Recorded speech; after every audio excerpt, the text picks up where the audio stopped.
Hello, and welcome to the Crane Bag Podcast. I am Jay Leeming, and my guest today on the podcast is Geetha Reddy, a playwright from the Bay Area who recently wrote a one-person version of the Mahabharata, the great epic of India. I spoke with her recently and began by asking what inspired her to write a one-person version of the Mahabharata. So I'm a playwright living in the San Francisco Bay Area, and Oakland Theater Project approached me about writing the play for the local actor, Jay Jha, who is a trans asylee from northern India, from Bihar. And I had worked with Jay before, and I think they're a terrific actor, and I really wanted to work with them, but I also thought that that was a crazy idea, and I did not want to do that. So because of how big the work is, and I felt like that's too hard. And but I felt a responsibility because I kind of understood Jay's voice, and so I said, all right, well, let me think about it for 2 weeks, and then I had, I'm not sure how you approach the way you tell stories, but I kind of needed a way into the story or how I was going to manage the text, and then I had an idea, and then I was like, oh, now I have to write it. So, and the idea I had, and it's a little bit of a spoiler, but not a huge one, is when people tell the story of the Mahabharata, part of the story is how the Mahabharata was first written down, which is, of course, that, Ganesha was writing it down from as Vyasa wrote it, and that you hear different versions of the deal they make, but the one I tell is that Vyasa kind of reluctantly agrees to tell the story to Ganesha so Ganesha can write it down, and then but he makes a deal saying, but if you stop writing at any time, I'm going to stop reciting it. And Ganesha's like, fine, and as he's writing, he in the middle, his pen runs out of the nub of the pen phrase, so he breaks off his own tusk and starts writing with his tusk. And so, of course, that's why all the statues of Lord Ganesha, the real ones, show him with a broken tusk. And so that idea was the idea that came to me as I was driving around Los Angeles one day was, what stories are so important to you that you would break off a part of yourself to tell them? Yeah. And then I was like, all right, well, I have this amazing actor with this amazing history. I have my own history. How can we look at the work through our lens? So that was how I approached it. That's great. That's great. And why, in your mind, is this story important to Ganesha in particular, that he would feel so forcefully? Because you said in your telling, Vyasa's reluctant to tell. Is that correct? Yeah, I mean, in my telling, I say that Vyasa is reluctant to tell it precisely because it's so long. Yeah. Like, and I think that even Vyasa, in my mind, knows that it's not. There's no point in telling a story that is that long. Mm-hmm. And the thing that I find attractive, and I'll come back to your question about Ganesha in a second, but I think the thing that I find compelling about the Mahabharata, from a storytelling point of view, is the way that I heard it and the way that exists in Indian culture. And for Indians, it's as alive in the culture as the nativity is to Catholics at Christmas time. It just is like, it's like very present in their lives, and that you'll hear the aunties and uncles arguing about it, and arguing about what happened and who did what. And like, you hear those stories, or if you try and tell a story, they'll immediately tell you why you were wrong. It's that thing. It's like very present in the culture. Yeah. So, which is all to say, like, how to bring that feeling into the work, and that's so that it makes it present for the people telling it. So it wasn't so much for me about like what mattered to Ganesha, but what I wanted to believe mattered to Ganesha, and what was the moment that, like, and that's the thing I say in the play is like, do you ever wonder what moment it was that Ganesha broke his tusk off at? And the moment in the play that I have it as is when Draupadi is having her starry stripped, you Mm-hmm. know, as that. And I think it could be another moment to other people, Mm-hmm. because of, Jay's experience as both a trans person and as an asylee. And then my experience of less dramatic, but of being a born in America, but both of us are kind of displaced from our culture, Mm-hmm.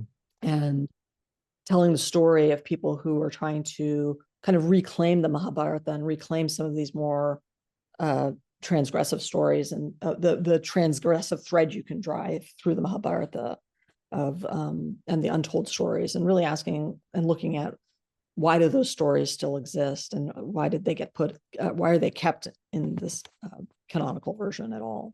Mm. Yeah. Wow. Your point about the place of the Mahabharata in Indian culture is well taken, and I love your story about people, the aunts and the uncles, arguing about it. In my limited experience of Christianity, those stories were not argued about in my upbringing, though they certainly are in other traditions, in Judaism, for example. But I'm just curious, do you think, is that something cultural or something about this particular story that it is debated, argued over, talked about in this particular way? That has to do with the historical transmission of the Mahabharata. I mean, the Mm-hmm. Mahabharata, I think, largely was still orally transmitted, and each region of India has a different set of stories they tell.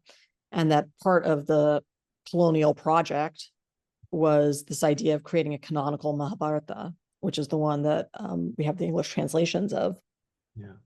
And actually, we're very lucky that there's been a recent translation in English by Vivek Debroy. In some of those, in some cases, he will have an aside and say, actually, there's a different version over here. Yeah. If you go look for it. So I think that that whole process is much more recent, and so a lot of those folk tales still exist, and a lot of those festivals where those stories are told still exists. So there's that, and I think the other thing is maybe with Christianity. I mean, certainly with the Old Testament, Jewish culture has a long history of arguing over what the Old Testament means. I think in Christianity, because so much of the New Testament, and I'm not at all a theologian, but so much of the New Testament was already written, it was written almost contemporaneously with Jesus, right? Yeah. So we've always had a kind of a certainty about what that text was. Mm-hmm. I think. But I know they're the Gnostic Gospels, right? I Right. mean, there is all sorts of interesting Christian mysticism and stuff. So Yeah, it's that stuff hasn't been that's just been squashed more or less, perhaps more so than the Mahabharata seems so alive. My only experience, I haven't been to India, but I was in Bali for 3 weeks, and I was probably a nuisance to every sort of person, whether in a taxi or in a hotel I ran into, because that story was all around me, as well as the Ramayana, and I would always ask, these questions about well, why does Yudhishthira like to gamble, and then but what was wonderful is that people had opinions, it wasn't just some scholarly thing, as you well know, and so that was really beautiful to see for me. So I want, oh, go ahead. I was going to say, why do you think Yudhishthira likes to gamble? Oh, well, I think it's because he's so he has, I guess, faith, to use that word. He so believes in Dharma and in the truth of Dharma, that Dharma will be manifested not simply in taking an action like catching a fish or baking bread, but it'll be manifested even in the random events of life, even the most random for us, which is the rolling of dice. And so I guess you could say perhaps he wants to test Dharma, but I'm not sure that's true. I think it's more he just has absolute faith that whatever happens, even in a dice game, will reflect the deeper order of the universe. And I find that a beautiful thing. Why do you think? Why do you think he likes to gamble? Um, I had well, I really like your answer. When I was telling that story, of course, I'm telling it from Draupadi's point of view, Mm-hmm. and um, I think that, the flip side of dharma is a sense of that um, follow your duty without, with, kind of unthinkingly. And I think that I kind of took him as not being a very critical thinker.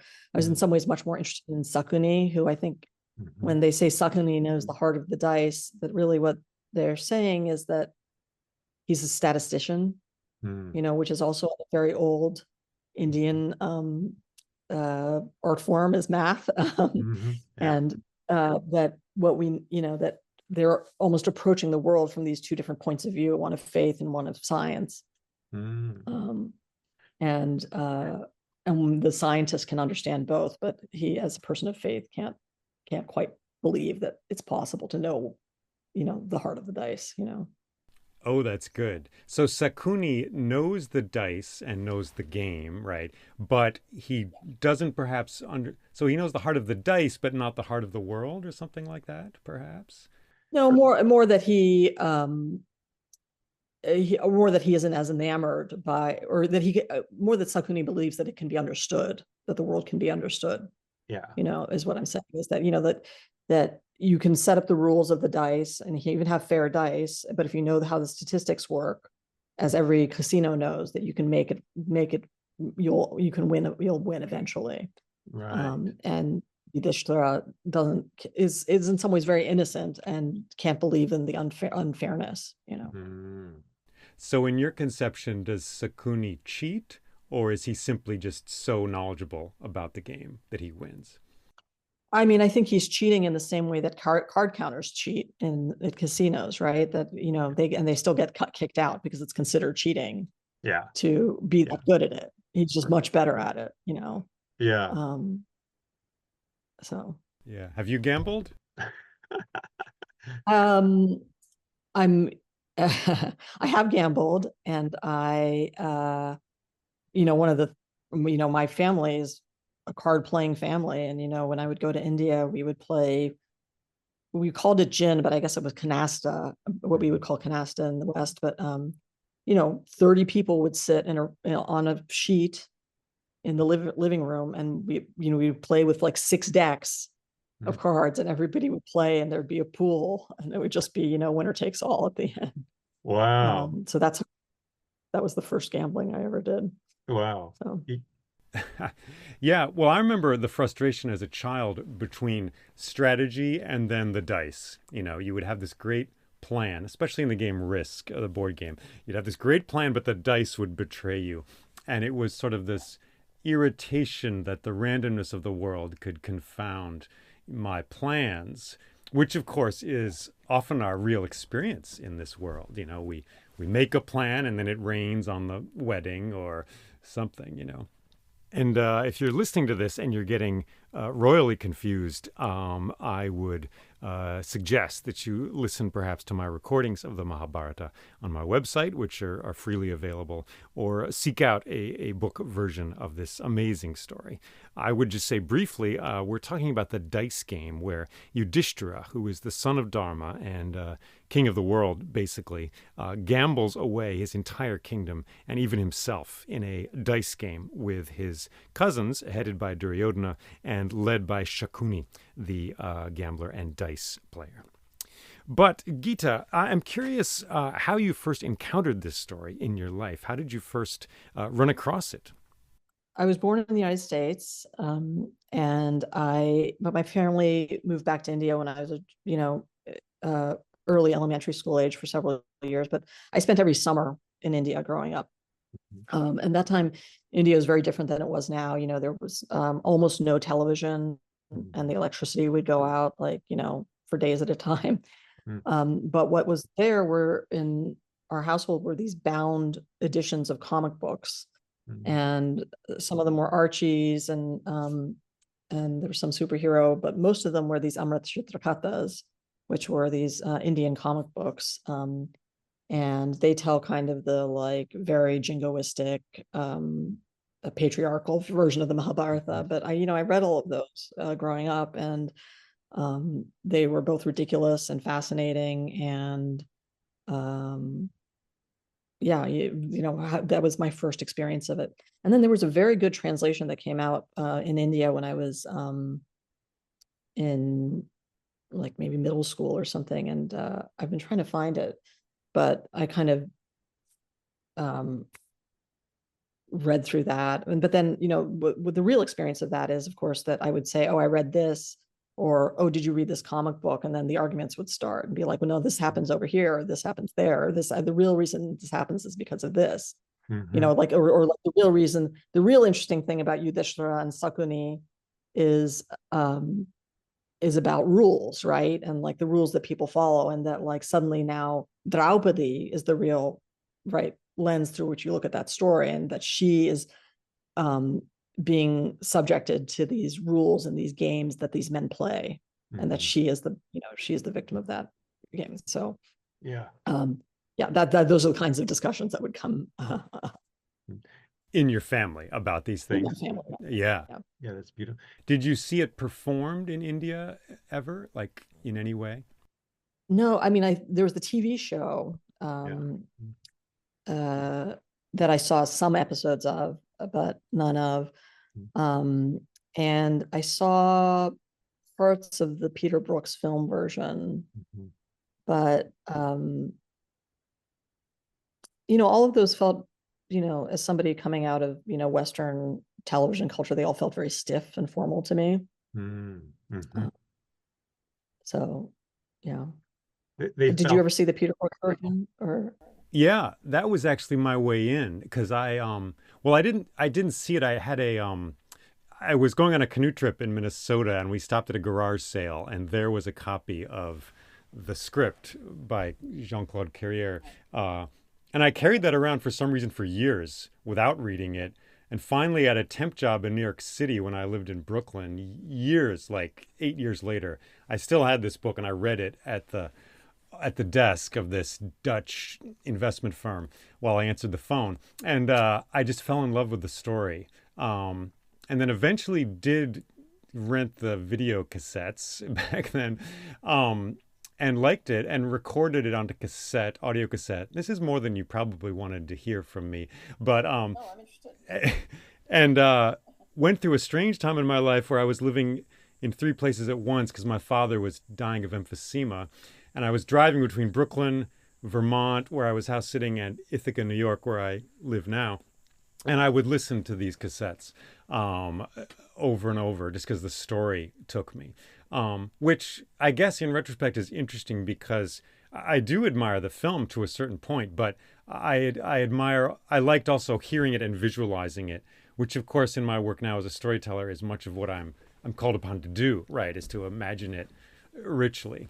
So, yeah. So, and then of course I've read since then other versions, and I've got the De Broglie huge thing here, and the short one by Raja Gopalachari, right? Little guy. I don't know. There's a bunch of translations around. So, um, so it was, yeah. So I loved the story, and I just fell in love with it. Um, yeah, that's the story. I wonder. Draupadi is such a marvelous character, and the whole question of gender. There's like I'm at a crossroads with 10 questions to ask, but one of them is. It seems to me sometimes the official version is the more patriarchal, and the folk tales and the village tales are more. Well, I don't know if I want to say matriarchal, but they criticize that point of view. Is that correct in any way? Would you say, or is that your experience? That is my experience of it. I'm very hesitant to say what is correct, because it's like, I think that when you have a piece of work that's so large, Mhm. that, as you found with your ways you're, coping with your father, you pull out what you want to see it from it. Yeah. And what I pulled out in my play was very much these the gender bending stories, the kind of more transgressive stories, and Draupadi's, the story is of women, like Kunti and Draupadi. Um, and I do find, like, I always remember one time reading the comic books, I was like trying to understand why something had happened. And my sister just like looked at my older sister. She was like, this is all just men looking for excuses to cheat on their wives. You know what I mean? It's like, it's like that sometimes, you don't know why a story was included. Yeah. And if it doesn't make sense to you, it doesn't make sense, and you should try to trust that. Right. Right. But Marvelous. yes, in the play, we start with Kunti, summoning Surya and then getting pregnant, and then Chitrangada, and then kind of really go into some criticism of Arjuna and the idea of why are we sold Arjuna as being the hero of the Mahabharata, when he's like very it's very wishy-washy actually as a hero in some ways. He's wishy-washy. I'm trying to think like how so? My feeling is that he hears the Bhagavad Gita and that nothing really changes much for him. He Krishna doesn't fight during the war. He has him as an example. I mean, he does act as a charioteer sometimes, but he never raises a weapon during the war. And I think that the idea that Arjuna was following his dharma, I find not compelling. I worry that is like a thing that exists in there as a way for political entities to make people obey. Yeah. Do things that are against their instinct. And I think in some ways, because of how tragic the war actually is, that the book ultimately agrees with me in that way, that I think that, there were so many other ways out. Yes. And so Arjuna doesn't have the ears, doesn't have the ability to look beyond what's presented to him. But the Gita itself, might you say, is a little, I don't know, pushing him to one course of action more than it should? That's a big claim, maybe. Sorry. I'm not a Gita expert, as I embarrassingly given my name. I think the Gita does push him towards this idea that he should that there is right action, and that like there's this idea of duty and a calling and purpose, and the truth that you can't always understand the what your actions mean in the course of human history, but at the same time, the entire cosmos is revealed to him. He sees everything, he knows everything, like he has this ultimate revelation, and it doesn't really seem to like penetrate. Right. In my play, what I say is, then why does Krishna recite the Gita to him at all?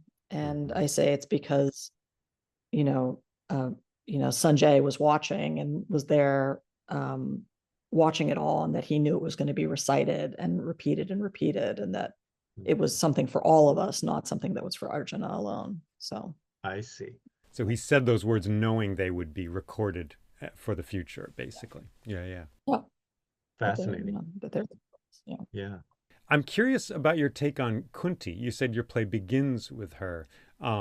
She, again, for our listeners, it's hard to summarize an epic, right? But she gives her child to the river. She summons the sun god, and and then is sort of ashamed, is my reading of it, at her young age to have given birth, and surrenders him to the river.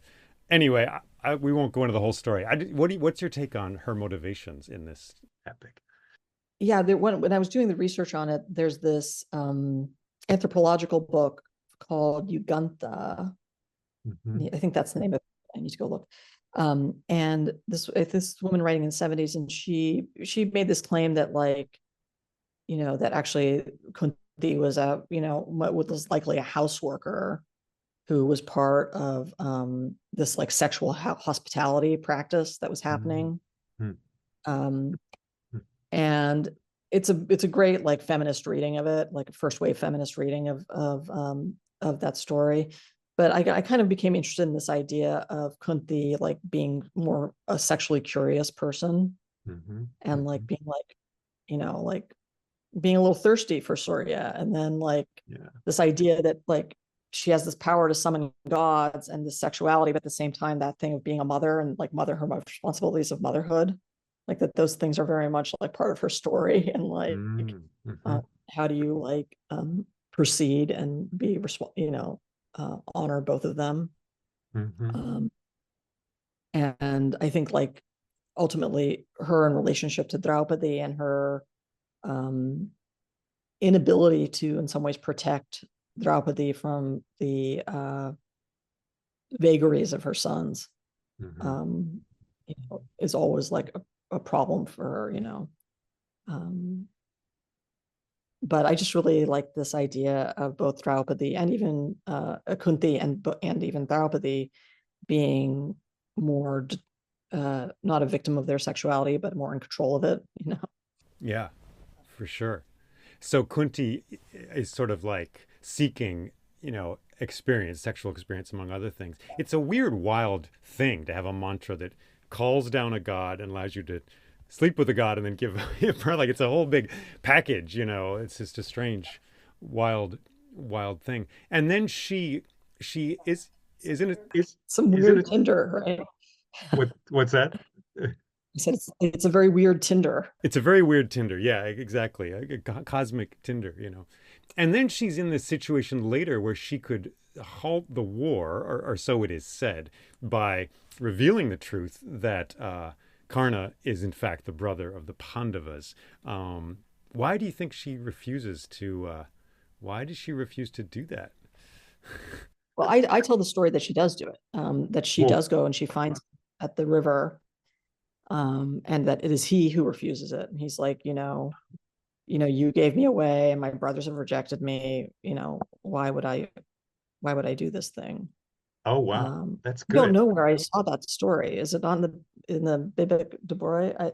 I don't think there are parts of the play that I make up out of whole cloth myself, which I Yeah, feel like is my right, but yeah, I'm yeah. not sure where I got that one from. Right. That's great, and that's totally believable. So she wants to reveal it, but Karna says don't, because So yeah, the story I tell is that it's the night before the war, and that she, escapes from not escapes, but walks out of the one camp and into the other, Mhm. and and finds him bathing at the river, just like the last time she saw him, or Mhm. not the last time, but the first time when she gave him up, Yeah. and the sun is beating down on him, and is a witness to all of this, uh, and she tells him that she's her son, and that he can claim his rightful place and fight with his brothers, and the war would be over, Mm. and he rejects her. And I mean, I think that Karna does have that is his fault, right? Is Mhm. this uh, petty, not petty, but that resentment, that maybe earned, but just that inability to get past his resentment. Right. Right. Yeah. That's a good point. I also, yeah, maybe this is too uh, looking too kindly at Karna, but also he has an allegiance to Duryodhana, right, who accepted him, and so he wants to honor that, I suppose.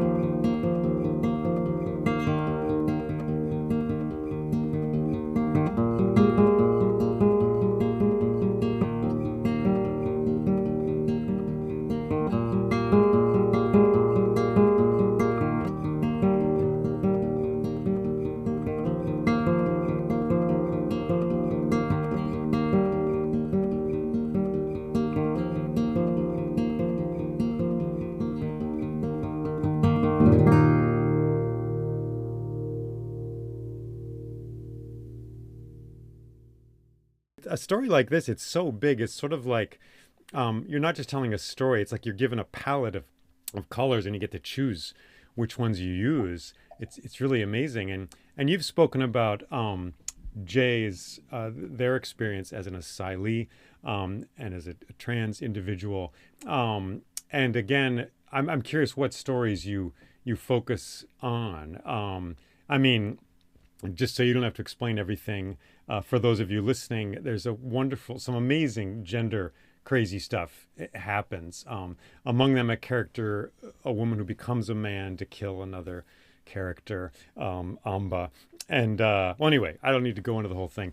Are there stories in particular which jumped out at you to spotlight those gender issues? Yeah, so Umba is a main story, and it's a thread that, like, in my second act reveal, where the audience is like, oh, it's a great moment where the audience realizes that they've been following the story after all, Uh, and they have that experience of what it was like with a kid, where somebody would step you all the way back through a storyline.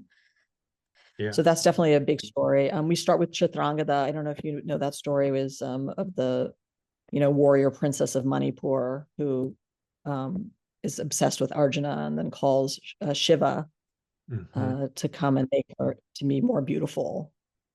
And then Arjuna's like, oh yeah, but I wanted to marry the warrior princess, not this like beautiful young thing. And she's like, oh, wait a second, and changes back Uh, um, into her more like butch self.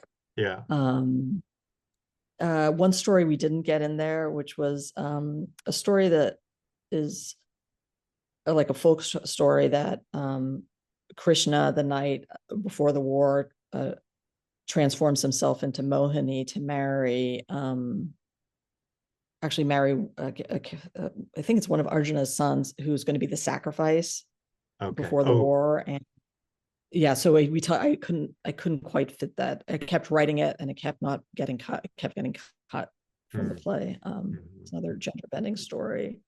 Yeah. Um, and then, of course, Draupadi herself, very unusual for a woman to take five husbands, Hmm. as opposed to a man having many wives, like they all did. So, that was one more of those stories. Hmm. Yeah. And how did you explain that she decides or agrees to have five husbands, you know? I think that it's definitely, she doesn't agree to it. It's that she is a person, she was a princess, and who thought she had, in the play, I say, she thought she had infinite choices, and then she thought she had one choice, and then suddenly she had no choices, Hmm. you know. Yeah. Um, but what we say is, and I think this is true as a as a longtime married person myself, is that, like, a lot of things become acceptable after many, many years of marriage, and they're like married for like 120 years, and in the play, I say there's this Western idea of like, oh, this one true love, but you know, I think that they all become her true husbands Mm-hmm. in the end. So Yeah. yeah.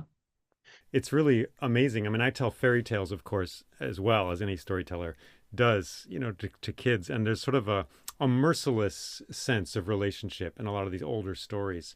As you said, we have this vision of the one true love, but in the epics, certainly in the fairy tales, it's sort of like you just got to get these people together and have kids because the subtext being infant mortality is high. People die from plague, from childbirth. So it's less a lifestyle choice than like the village has to survive, which is kind of hard for us to you know get into that frame of mind. But yeah, yeah, Yeah, no, I think that's right. interesting. I think that's right. And I think, like, we also can't quite access the politics of marriage in that era, like you know, what a property exchange that all was. And then also the amount of shame a woman can, like, a woman's virtue can, like, take from, even just like with Amba, right? Hmm. Even the fact that she could have possibly been married to somebody else becomes a problem, Yeah, right. Yeah.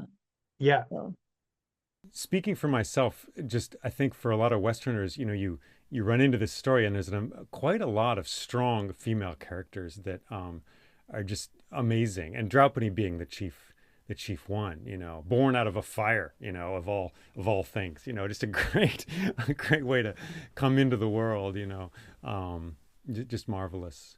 Um, so anyway, I guess sort of back to our starting point, that's one of the things that attracted me about this story, and also the questioning of violence, which I saw to a greater degree in like the Greek epics, you know.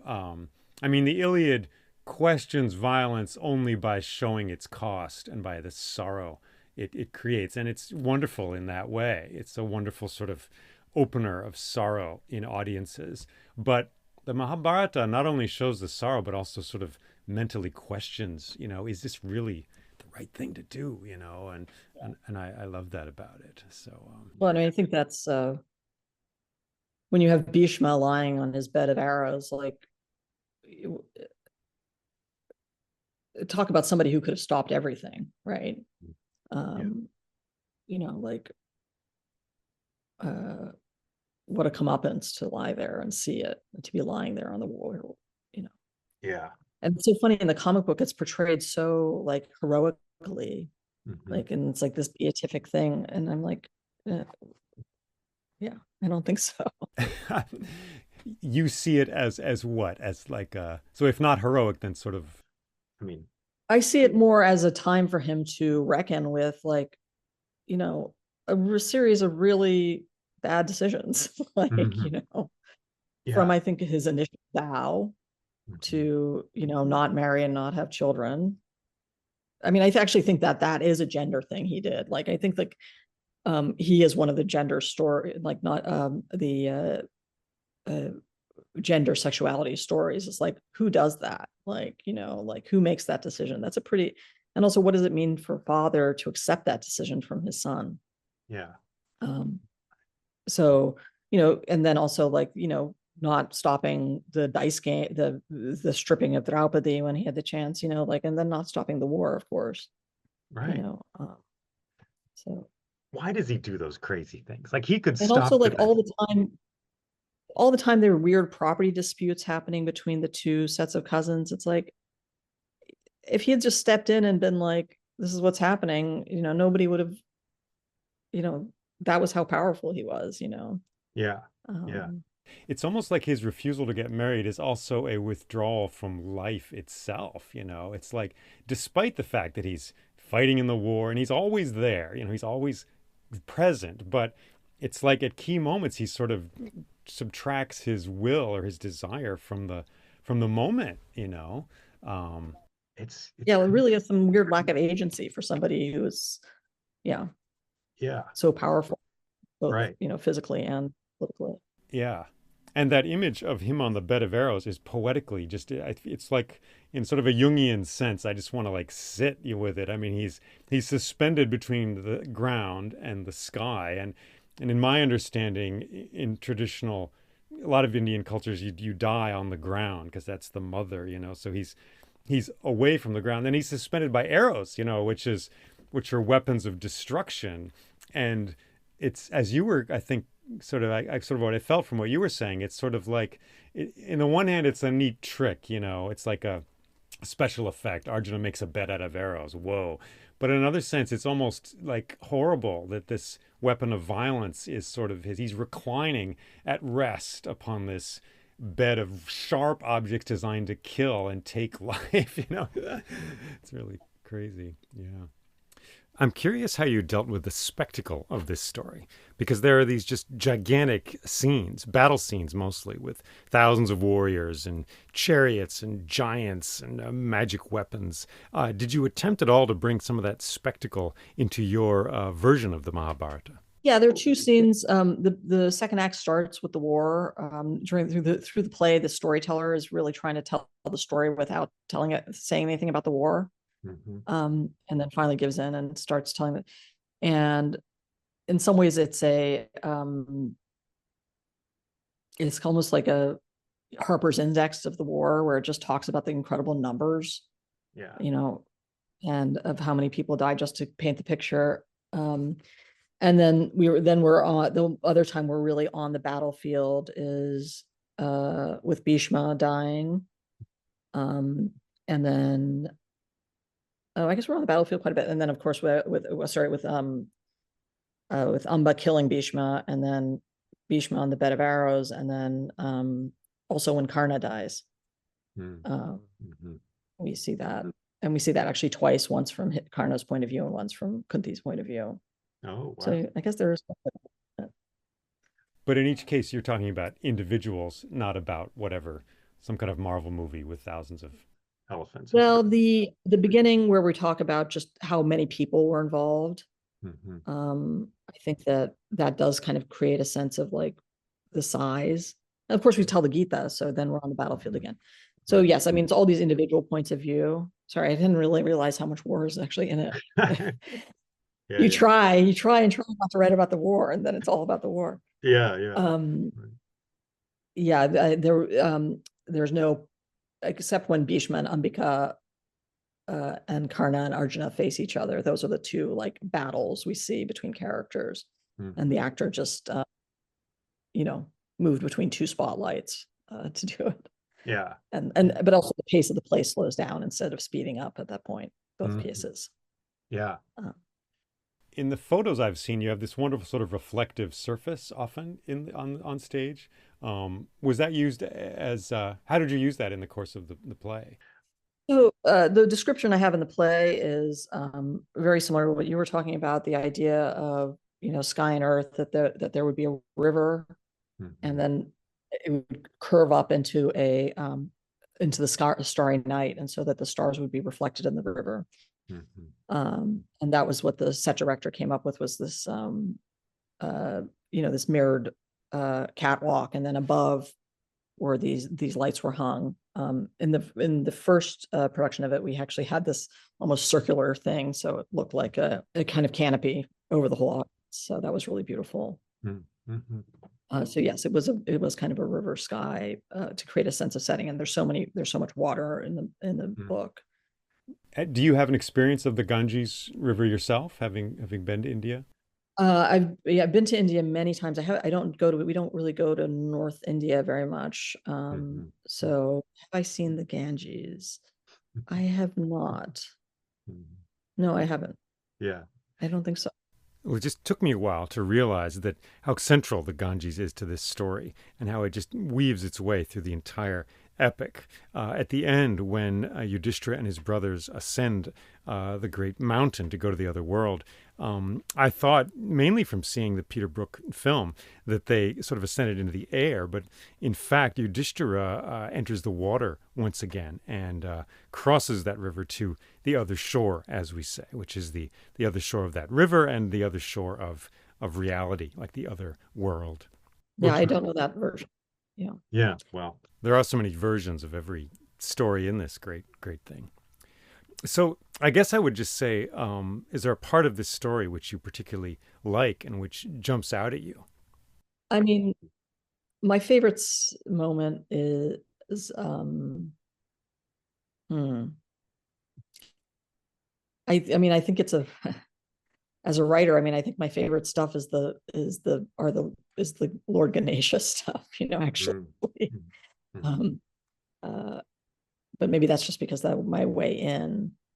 Yeah. It's hard to call moments my favorite because I find so much of it. So, I mean, like if any moment you pull it apart, there's something very troubling, or you go wide enough out, you get to something that is not your favorite moment anymore. Mm-hmm. So I think it's hard to locate that for me.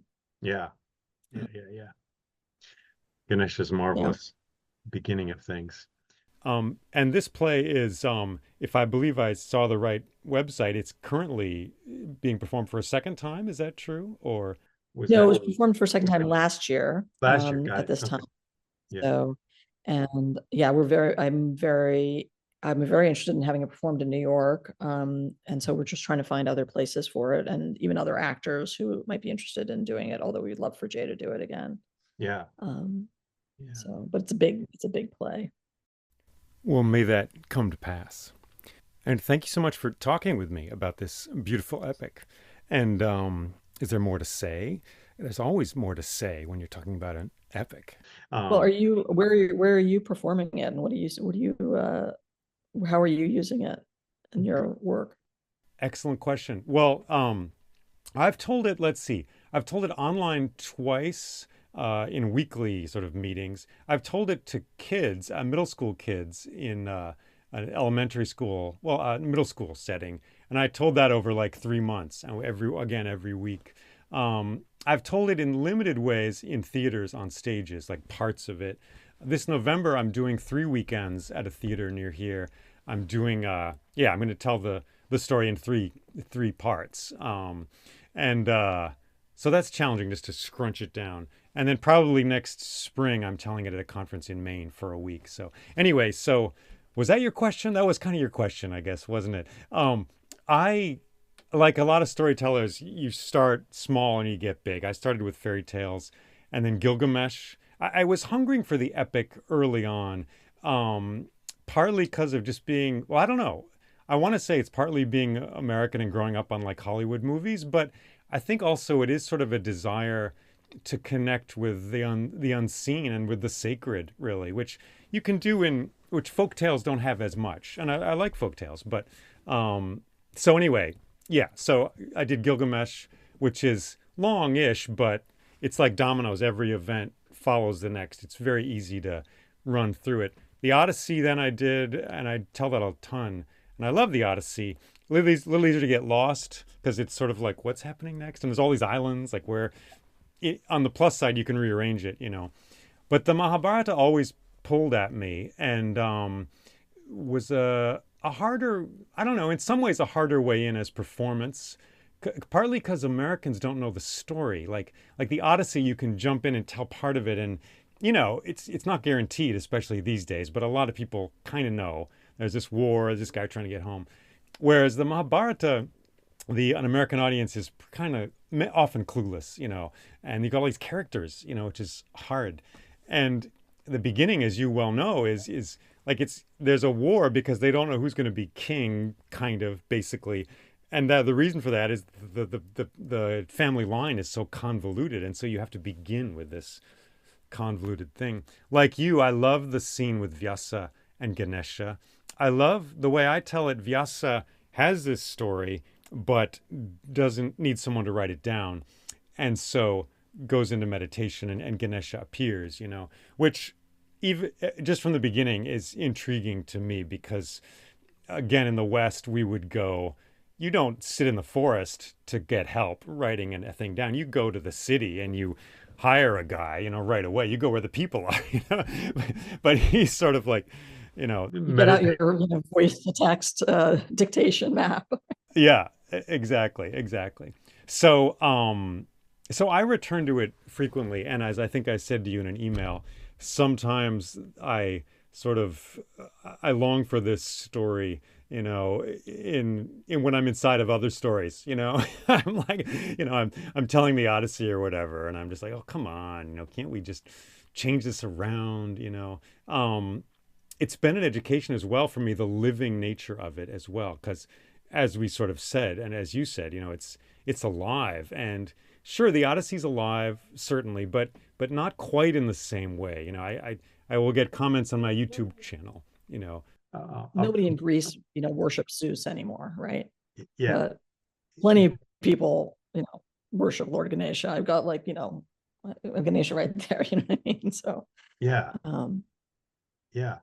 Very early on, I put something on YouTube of me telling a short part, and I explained it. You know, I said something like the Mahabharata is a myth of India. I must have said something like that, and very quickly there was a comment that was like, it's not myth, it's history. Like this is the real thing, which was great to get. You know, not just to make me more culturally aware, but just to make me really feel it. It's like this is alive. You know, this is the way it was. So that's where I'm at with it now. And well, that's great. I'll go to your website and look and check out what you're up to.